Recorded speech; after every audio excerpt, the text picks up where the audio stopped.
That ITV, the main commercial TV channel over here in the United Kingdom, is bad for your health. Why? Let me explain. Hi, good morning, Neil Sean here in the very heart of London. Nice to have your company. Thank you also for the very kind comments about the Bowery Boys. Yes, definitely beyond my time, but as I say, we like to look into things for people because obviously we strike memories, you know.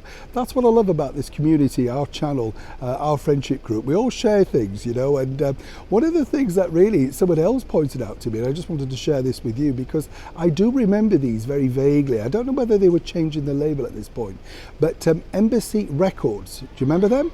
They were sold in Woolworths, and they were sort of like cheaper versions of the chart hits. So if you couldn't afford, say, the big stars of the day, the Elvises, the Tommy Steeles, that sort of stuff, then they would have, you know, replications, people sounding exactly like them with the same orchestration, background, everything. Embassy Records had a studio in New Bond Street, and they were sold at a fraction of the cost of the real singles at the time. I just think it's a brilliant idea, and of course they were very successful. It wound down in around 1965, came back in different incarnations, and of course lots of people did buy them, and many people didn't realize that a lot of the singers who were on those particular tracks went on to become superstars themselves of the day, but of course they all used pseudonyms. So were you an Embassy fan? Love to know. Who did you buy and why did you buy it? And more importantly, do you think it sounded like them? I thought they did. By the way, if you're a collector of those particular singles, they are worth a lot of money now, so get up in the loft. We could be rich. Back as ever though to your story of the day. It's interesting, isn't it, with the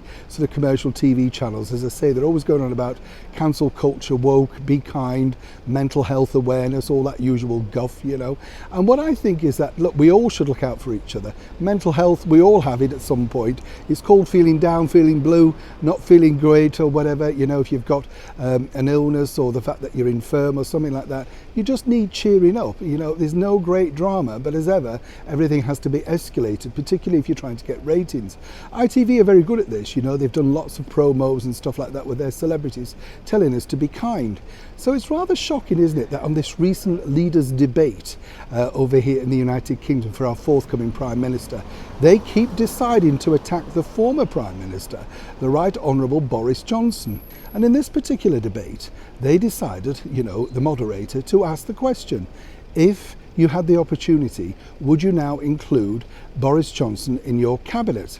This proved a very thorny topic because obviously certain people have served under Mr. Johnson in that cabinet.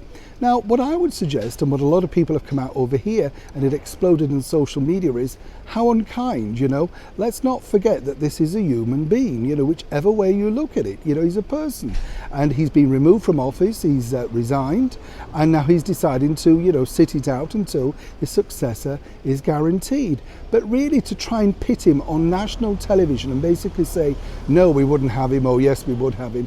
How cruel. And as I say, this really is a channel that keeps banging on forever on their daytime shows about how we should show kindness, empathy, be nice to each other. But clearly, they don't care about that as long as it's ratings attached. My advice to ITV would be practice what you preach, because whichever you may think about Mr. Johnson, and that's very clear from the directive and the narrative of their news teams, then it's not very kind, and it's certainly not living up to their mantra, is it? Neil Sean in the very heart of London.